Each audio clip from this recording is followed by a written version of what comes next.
Hi, this is Scott Grant, and we're broadcasting today from the Standfast Asset Management Studios in beautiful downtown Ponte Vedra Beach. And I'm here with Jennifer Price and our guest today, Stephen Dare. Thanks for coming. Oh my God, what a pleasure. Are you kidding? I've known you a long time, and I've always thought you were great.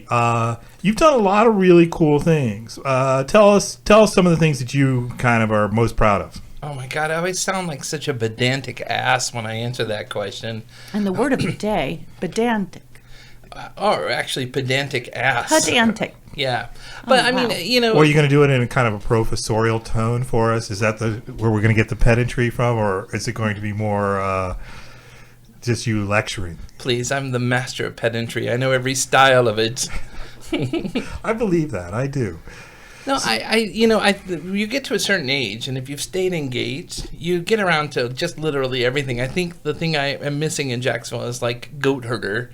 But I've done restaurants, galleries, nightclubs, publications, theater, and I've done it for 35 years when I'm not doing other stuff.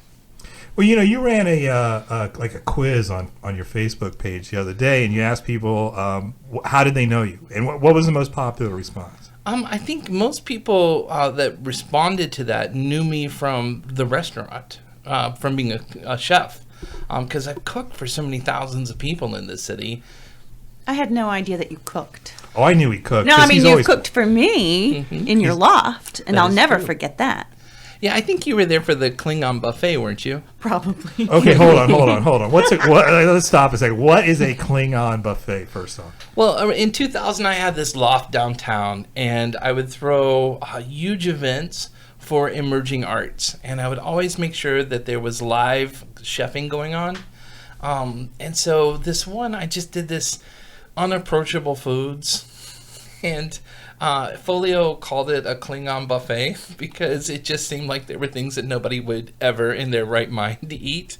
But I also had that 40-foot long table of sushi that we rolled for 20 hours in order to get it all done. Oh wow! Give me some idea. What were some things on the Klingon buffet? Well, we had at one point you could eat live sea creatures from a pool of salt water. Nobody did that. But we had the Thai stink fruit.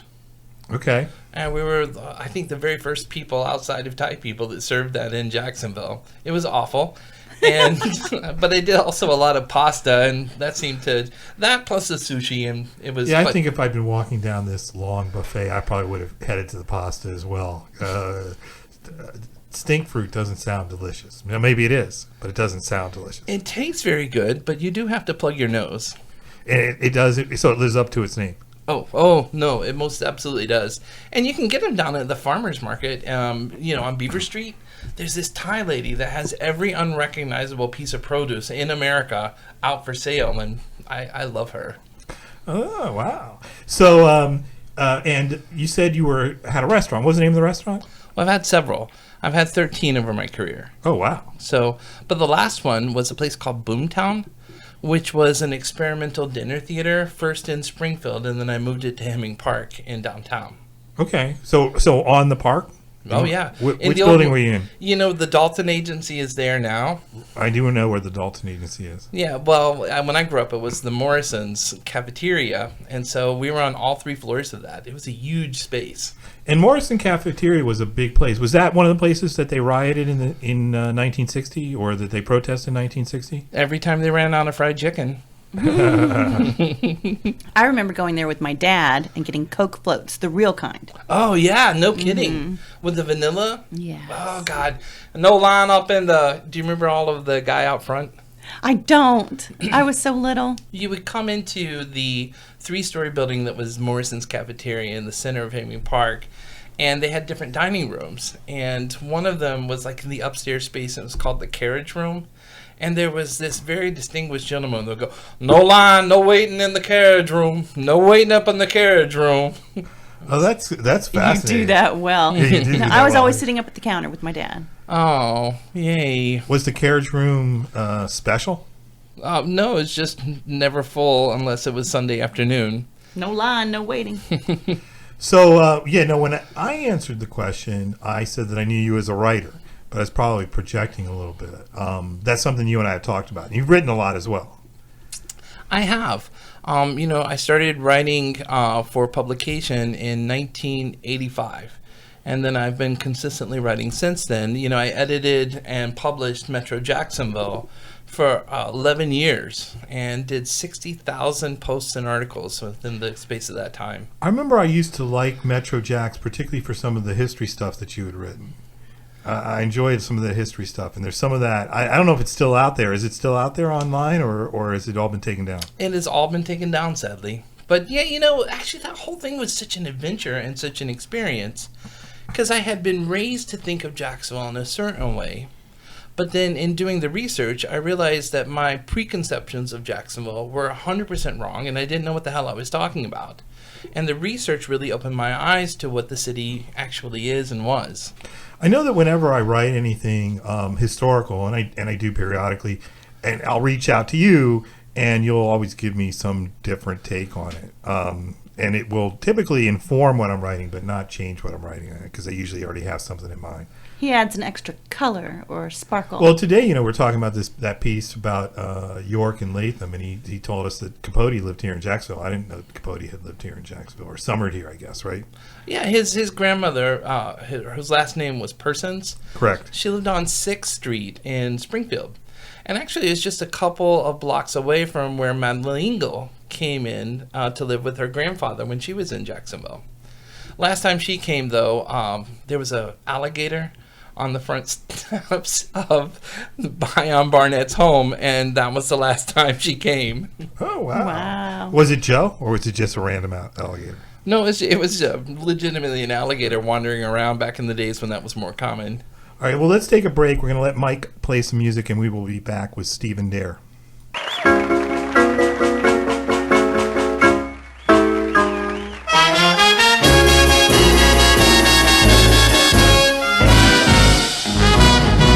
If you're looking for trouble, you came to the right place. If you're looking for trouble, just look right in my face. I was born standing up and talking back. My daddy was a green-eyed mountain jack. My middle name is Billy. Well, I'm evil, so don't you mess around with me.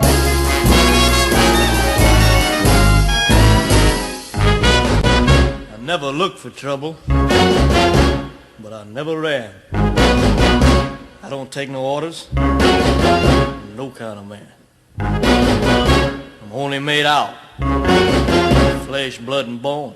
But if you're gonna start a rumble, don't you try it hard.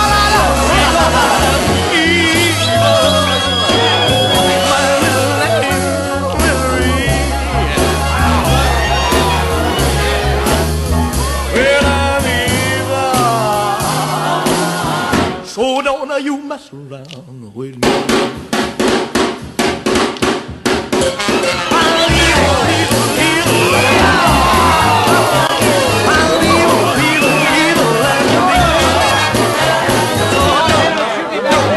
Don't mess around with me. I'm evil. I'm evil.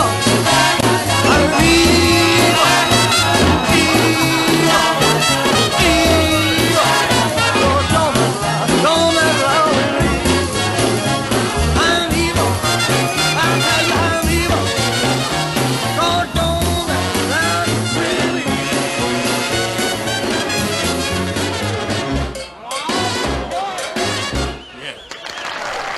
Hey, Scott Graham here with Jennifer Price and Stephen Dare on the Scott Graham Show. Stephen, it's great to have you. I've wanted you on the show for a while. Well, thanks. I've wanted to be on the show for a while. Oh, that's great. We should get that clip, pull that out, and use it. Definitely. My favorite thing about Stephen is he can always magically tie any story that you're talking about to Jacksonville. That's because Jacksonville is the center of the known universe because it has no other attributes.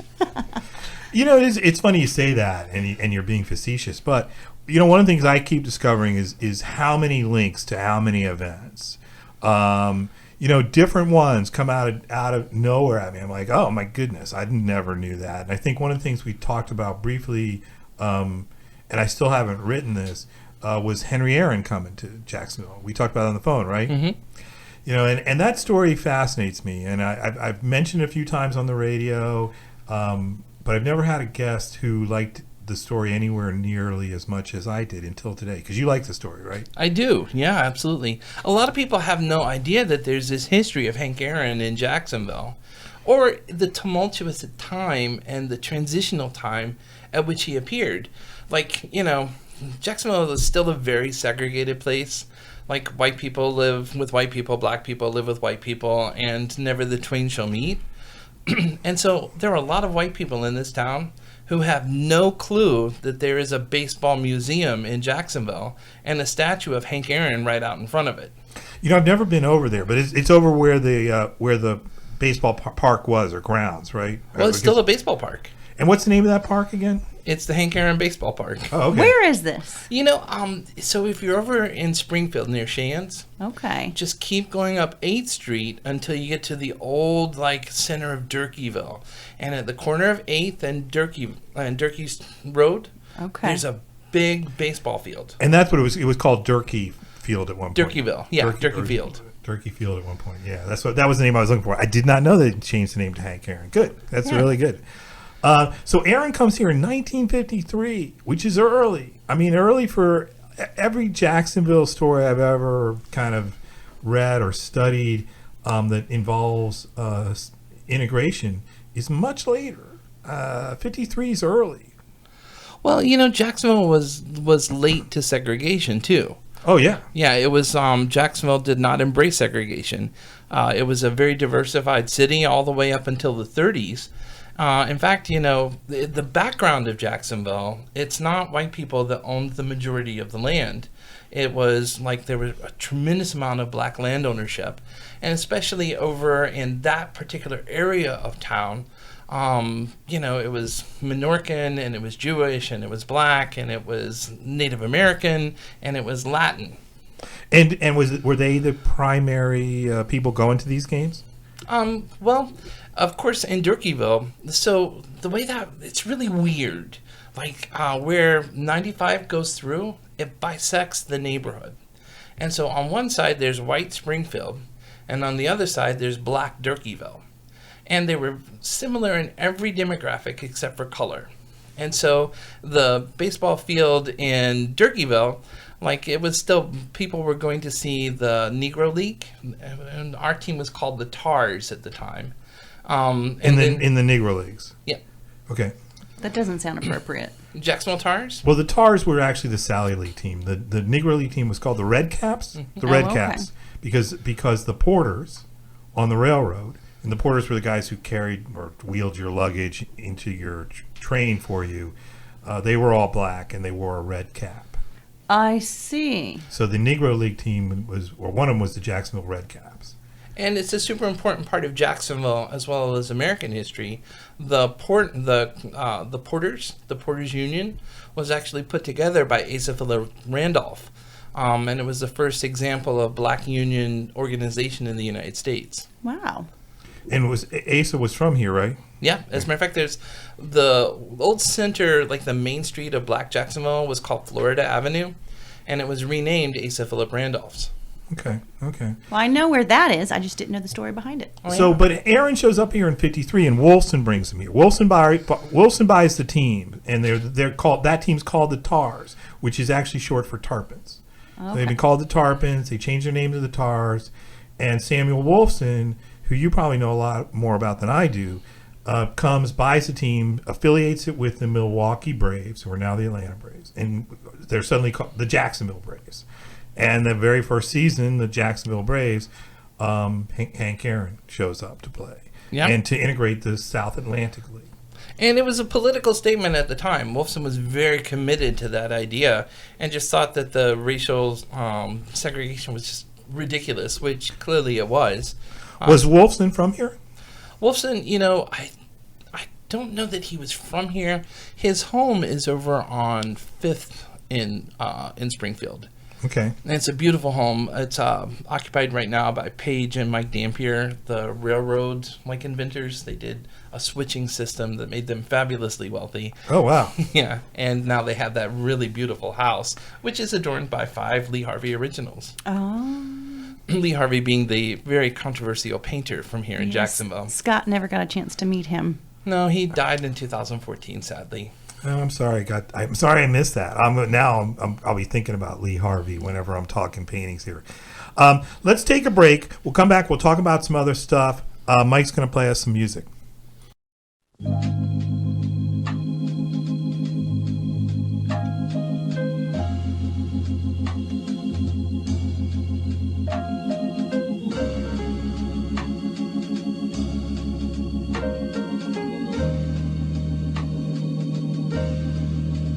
I moved your picture from my wall, and I replaced them, both large and small. And each new day finds me so blue. Nothing takes the place of you. I read your letters one by one, and I still love you when it's all said and done. And oh, my darling, I'm so blue, because nothing, oh, nothing takes the place of you.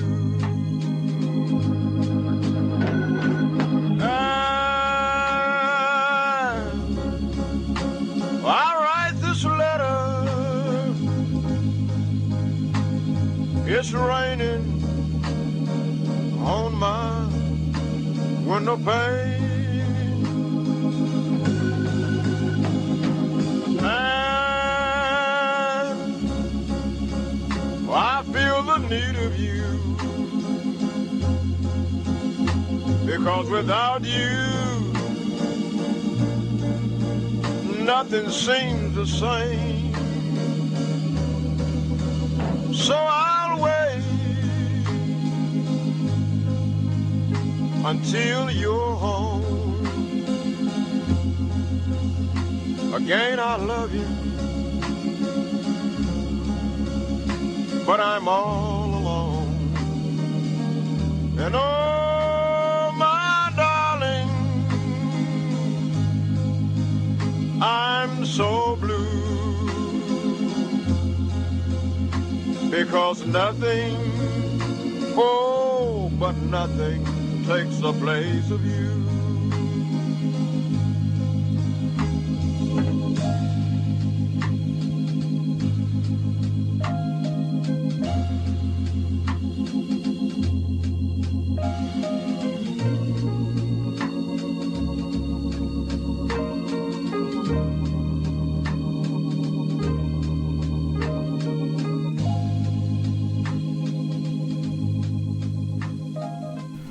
Hi, Scott Grant here, broadcasting from beautiful downtown Ponte Vedra Beach with Jennifer Bryce. Hi, This is Jennifer. fun. Are you liking this interview? Yeah. And that's because it's Stephen Dare. Yes, of course. One of my oldest friends here in Jacksonville. Watch it. Oh, whoops. I didn't mean that. One of my oldest living friends. There's got to living be friend. another term for that. Well, you said in one of the Most promos familiar. that you were the oldest living Confederate widow. So It's true, but to be one of Jennifer's oldest friends, that's a different distinction altogether.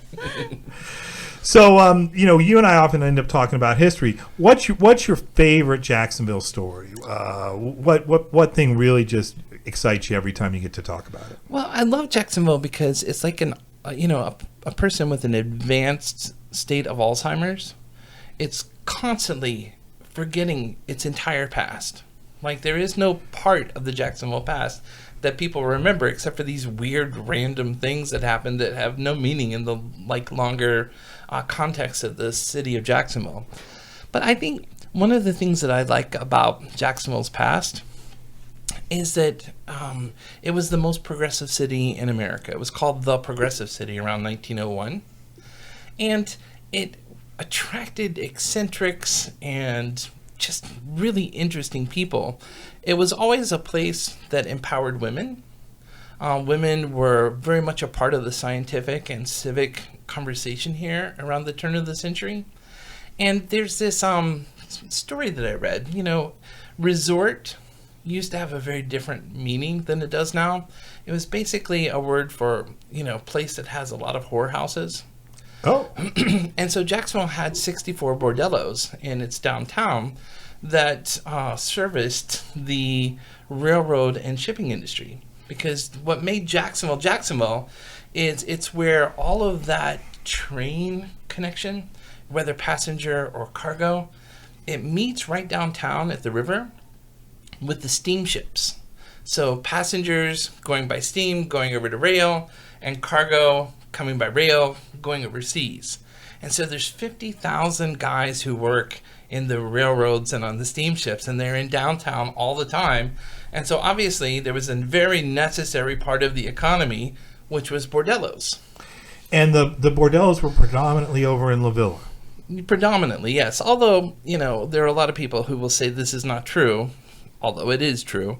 The last of the Grand Bordellos is the Seminole Club next to City Hall. The whole top floor was nothing but where the women lived. Sweet originally. Pete's. Yes, Pete's. Very Oh, Sweet Pete. Sweet Pete's was always a been a bordel. candy I don't shop. think I knew that. I knew that there were, Russian Bell had a woman named Russian Bell had a bordello, and Stephen Crane, his widow. Widower. No, she ends up dying before him. Oh. What's her name? She was so much more interesting than he was. Yeah. Her name was Cora Crane. Cora, that's right. Cora Crane had a bordello as well, which She had two. was called the Court. The Court, or there was another one called the Senate. Yeah, there was the New York Oh, Senate. that's cute. There was the Court, and then there was the House of Representatives. Oh. Belle Orloff was the Russian madam who had the bordello at which Carrie Nation fled in tears and declared Jacksonville to be a demonocracy and never came back as a result of Oh, I her. love that story. Me too. She comes here like 1902, 1903, I think, right after, and she goes to a bar or a saloon called Falstaff's. Right. And then she goes to Russian Bells. At least that's one of the stories. There's two different stories about where she ends up. In fact, that whole trip. But she ends up at Russian Bells, and they say Russian Bell chased her with a hatchet. Yeah, well, and, very fitting considering that was, Carrie Nation's method of choice was to break things with a hatchet. Carrie Nation was 6'4". She was an imposing woman, and that's actually, there's very detailed accounts of her having been here. She stayed at the Wendell Hotel. Yeah. And then she went originally to Cora's place, the Court. But Cora was not present, and so she had a revival of sorts and preached to the girls, and everybody was in tears when she left. And so naturally, all the cops and all the newspapermen were sitting outside waiting to see what was going to happen from this, because, what happens when the women's temperance person comes to Jacksonville, famous for its bordellos and its sugarcane rum, and she goes over to Russian Bells. She's in there for about 10 minutes, literally comes flying out of the place, and went back to her hotel and never came back. But pronounced Jacksonville a demonocracy. Of course. Are we still a demonocracy? Hopefully. I mean, every place. There. How many people would answer that question with that single word always response? surprises me. Hopefully. Well, I mean, preachers have got to have something to do with their time. That's true. Without hell, there's nothing to preach against, is there? It's true, and it's very boring sometimes talking about the ladies' auxiliary potato salad drive.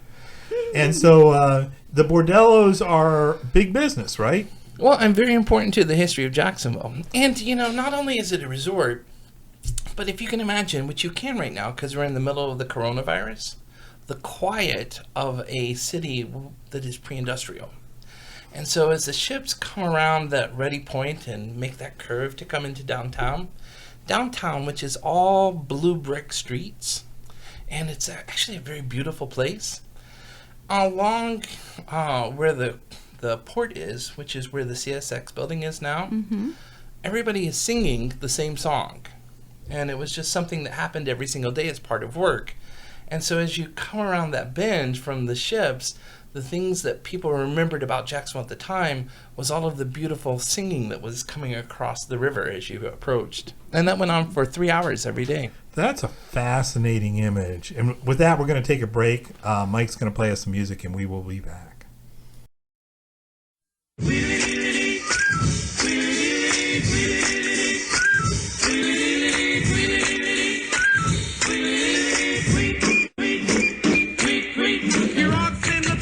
All the day long, hopping and a bopping and a singing his song. All the little birds on Jaybird Street love to hear the robin go tweet, tweet, tweet. Rockin' Robin, tweet, tweet, rockin' Robin, tweet, tweet.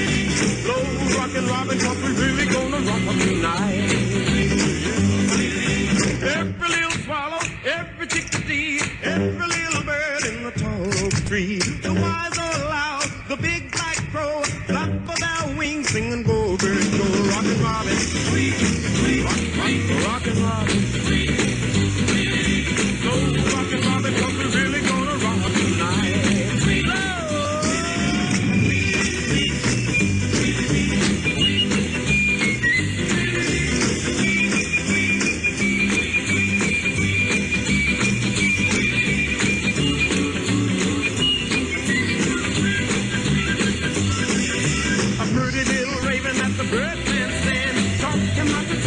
And it was grand. He started going steady and bless my soul. He outpopped the buzzard and the oriole. He rocks in the treetop all the day long, hopping and a popping and a singing his song. All the little birds on Jaybird Street love to hear the robin go tweet, tweet. Rockin' Robin, tweet, tweet, rockin' Robin, tweet, tweet.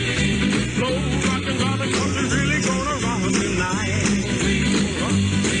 Well, the pretty little raven at the birdman stand taught him how to do the pop, and it was grand. They started going steady and bless my soul. He outpopped the buzzard and the oriole. He rocks in the treetop all the day long, hopping and a bopping and a singing his song. All the little birds on Jaybird Street love to hear the robin go tweet, tweet, tweet. Rockin' Robin, tweet, tweet, rockin' Robin, tweet, tweet. Slow rockin' Robin, 'cause we're really gonna rock tonight.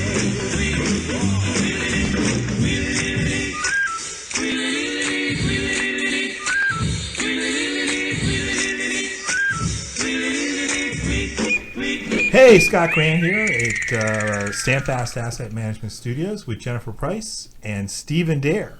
And before the break, we were talking about bordellos. Let's keep doing that. Well, and let's talk about Cora Crane a little bit more. Well, Cora was a madam here, and you said she was the court. Hers was the court, right? She was the court. Was she the most successful madam in Jacksonville? She was one of the most famous madams anywhere, ever, of all times. You know, it wasn't just that she married Stephen Crane. And stop a second. Let's just tell, because there's people in the audience who may not know, who is Stephen Crane? Jennifer, do you want to tell us who Stephen Crane was? I believe an author. That's right. Do you know what he wrote? The Red Badge of Courage, which was a Civil War novel and probably the most popular Civil War novel, and was required reading for decades and decades after it was written. I don't know that anybody reads it anymore in school. I just don't know. But okay, go ahead. So she married Stephen Crane. Yeah, but how she got there was way more interesting. Stephen Crane was like, you know, people often said about Jackie Kennedy, she was the only woman on earth that could widow a Kennedy and marry up.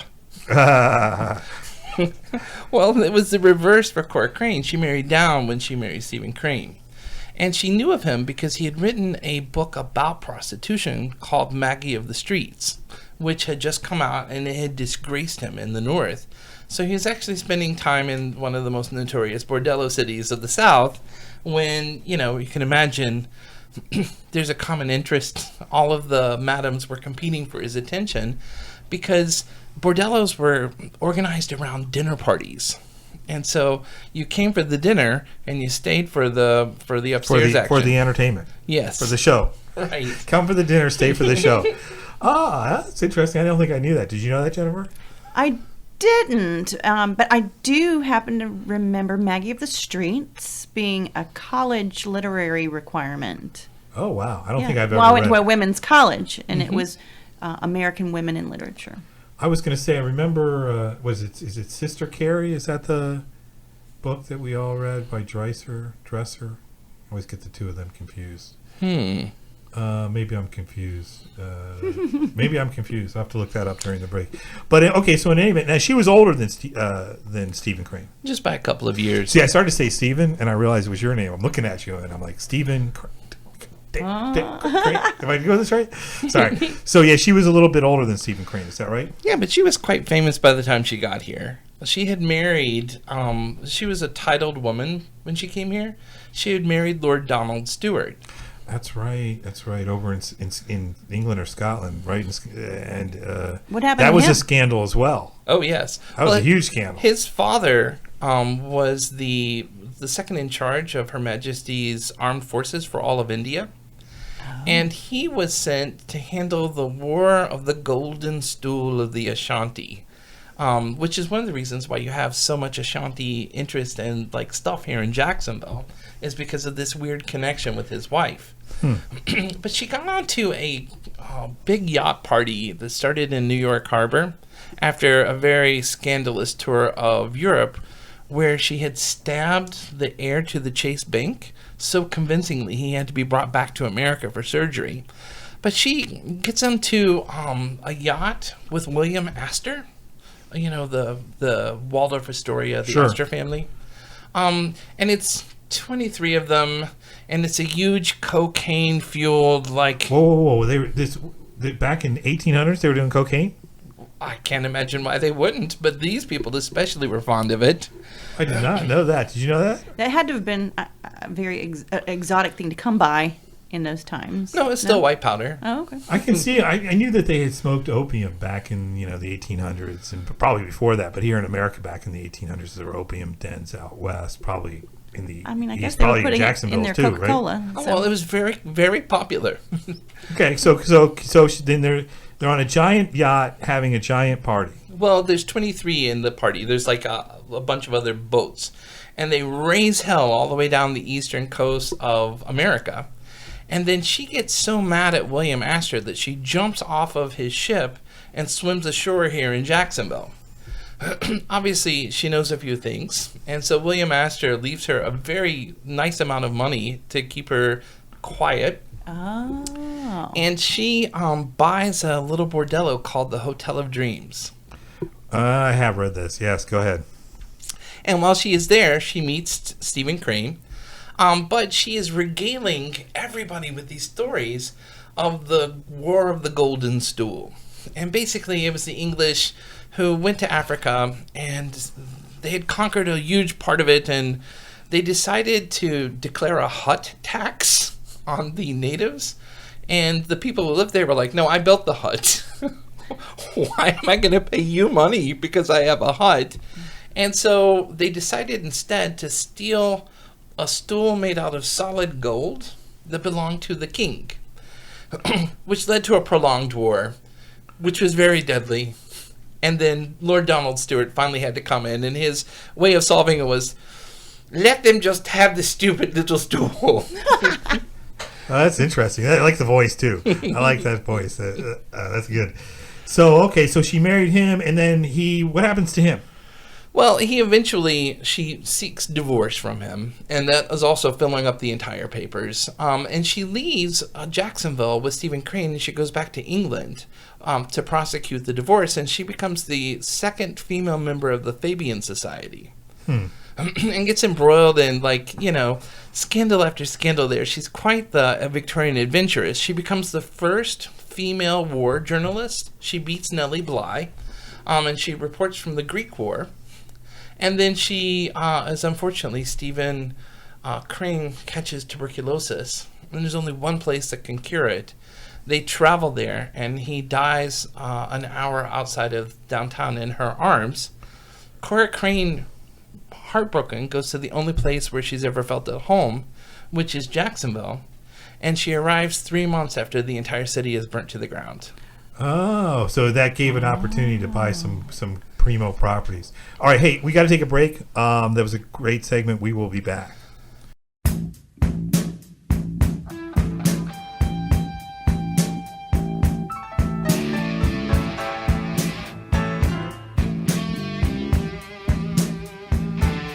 You make me weak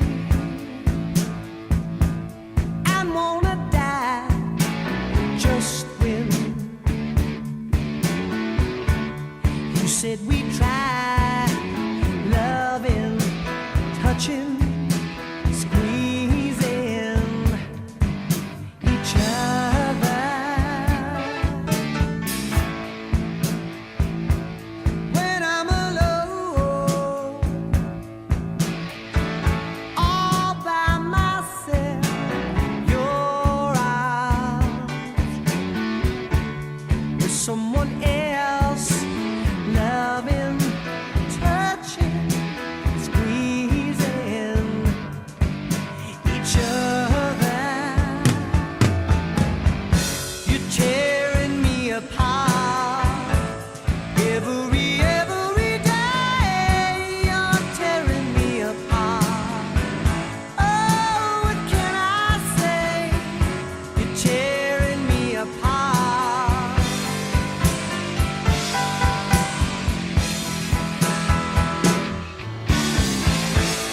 It won't be long, yes, till you're alone with your lover. Oh, he hasn't come home, 'cause he's loving who he's touching, he's squeezing another. He's tearing you apart. Oh, every day he's tearing you apart. Oh, girl, what can you say? 'Cause he's loving, touching another. Now it's your turn, girl, to cry. Na na na na na na na na na na na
Hi, Scott Grant from beautiful downtown Ponte Vedra Beach. And I'm here with Jennifer Price. How are you doing today, Jennifer? I'm doing very well. I've got one of my favorite people here with us. Steve is a great interview. And we're here with Stephen Dare. And in the break, you were saying that, I'm going to see if I get this right, all of the 30 most iconic people in the history of Jacksonville have all died in the last month. Well, not all 30 of them, but let's be honest about what's happening right now. We're in this incredible time of transition. Well, and I think nationally, too.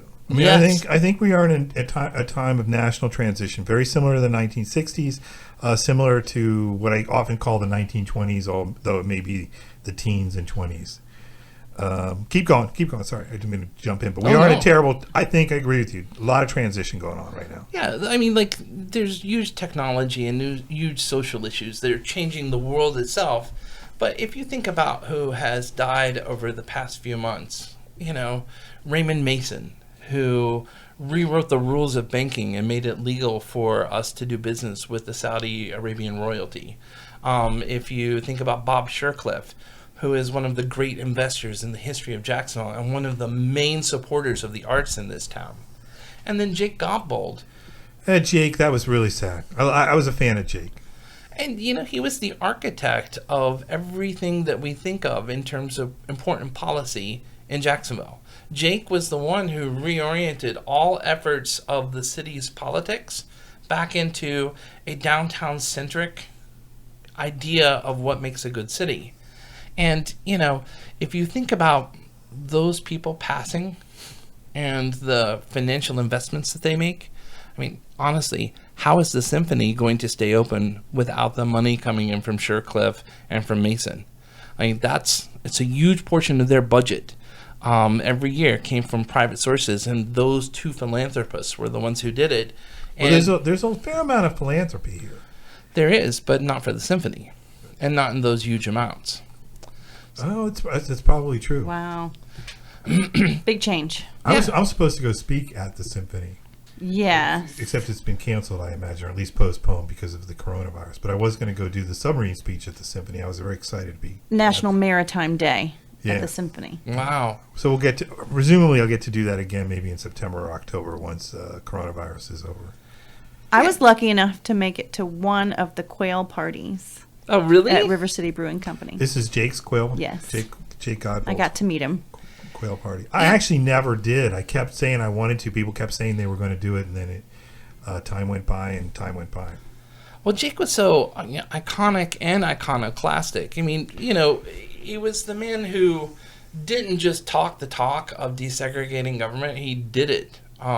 He made the career of Betty Holzendorf, who was his chief of staff, and then went on to the Florida legislature. And Jake was this transformative character.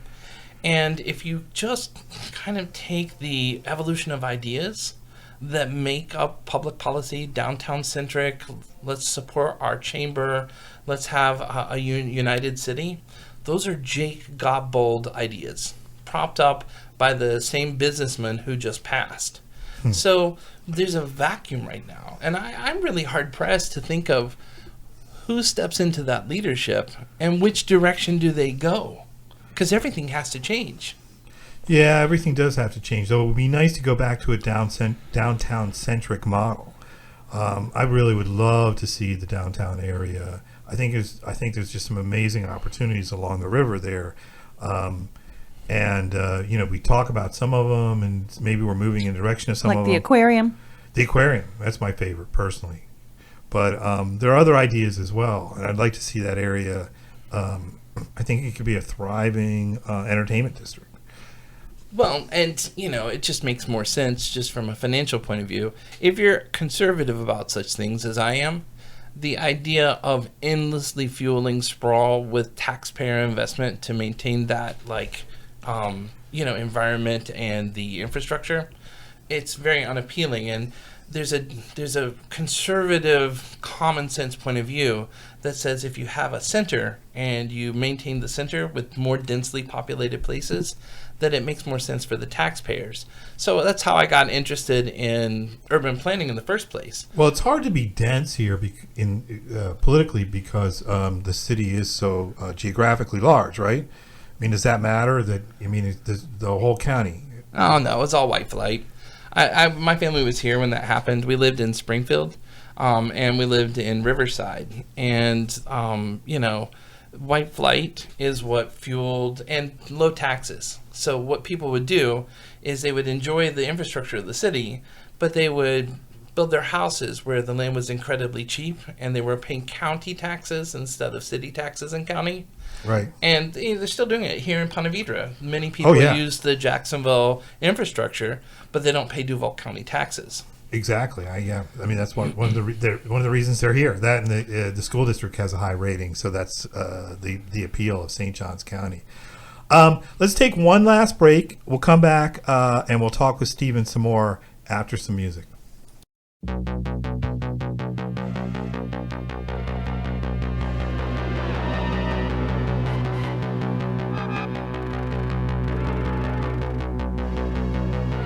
Looking out a dirty old window, down below the cars in the city go rushing by. I sit here alone and I wonder why. Friday night and everyone's moving. I can feel the heat, but it's soothing heading down. I search for the beat in this steady town. Downtown, the young ones are going. Downtown, the young ones are growing. We're the kids in America. Whoa. We're the kids in America. Whoa. Everybody live for the music around. Bright lights and music gets faster. Look, boy, don't check on your watch, not another glance. I'm not leaving now, honey, not a chance. Hot shot, give me no problems. Much later, baby, you'll be saying never mind. You know life is cruel, life is never kind. Times will make a new story. Kind hearts will gravity glory. We're the kids in America. We're the kids in America. Everybody lives for the music around.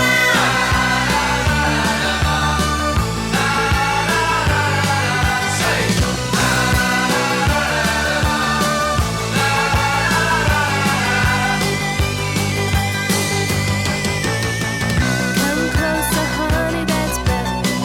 Got to get a brand new experience, feeling right. Oh, don't try to stop, baby, hold me tight. Outside a new day is born. Outside suburbia is sprawling everywhere. I don't want to go, baby.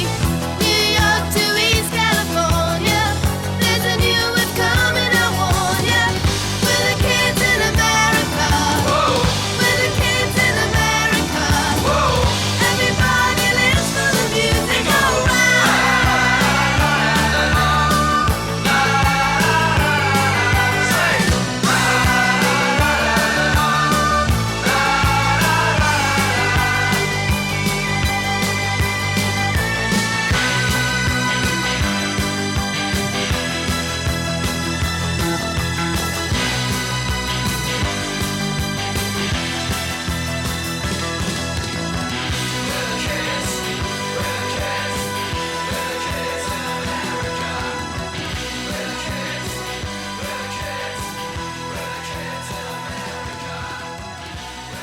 Hi, Scott Grant here from Standfast Asset Management Studios, broadcasting on 103.9 WSOS FM.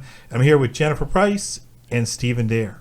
And it's great having you, man. Really great God, having you you. guys are so much fun. Honestly, everybody should do this. I'm so glad you chose to come to St. Johns County. Yeah, exactly. Oh, yeah. Well, after I got my passport, it was a lot easier. You told me once, you say that, and we're laughing, but you told me once that the city used to be broken up into districts. There was a different word for it. Wards. And that when you went from one ward to another, and this was during your lifetime, right? Yeah, well, the very first part of my lifetime. But just you went from before- one ward to another. You were responsible to report in to the ward The precinct captain, yeah. Precinct captain. The magistrate and the constable. So if you were a juvenile, if you were under the age of 18, if you left your ward, you had to check in with the constable in the next ward so they could keep track of kids.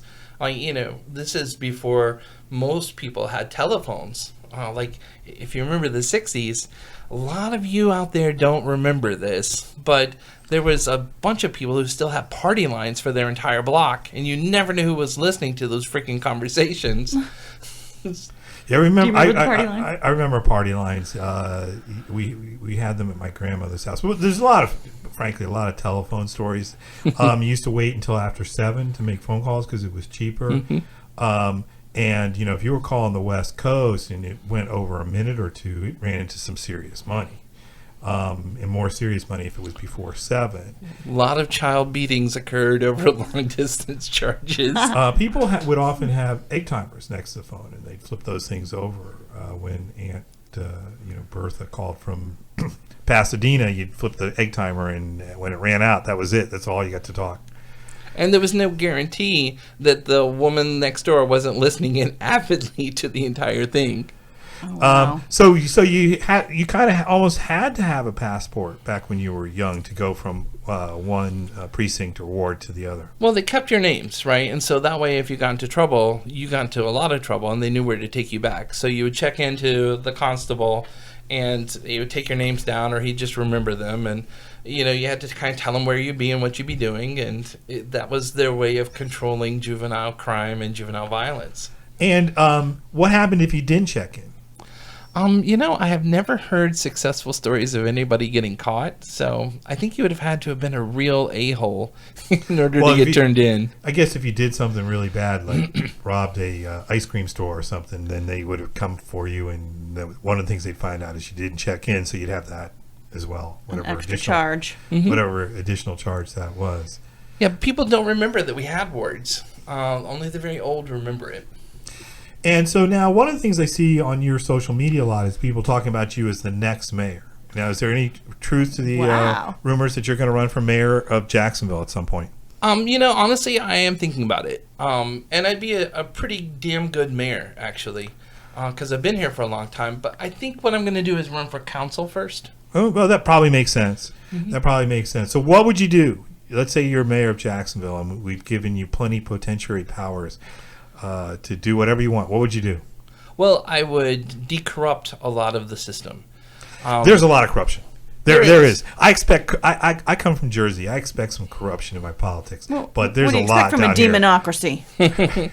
Well, I mean, Southern politics works on 20% or less corruption, because if you don't have local buy-in from the businessmen, government doesn't work, and you have to have a certain amount of corruption to make sure everybody has a stake in it.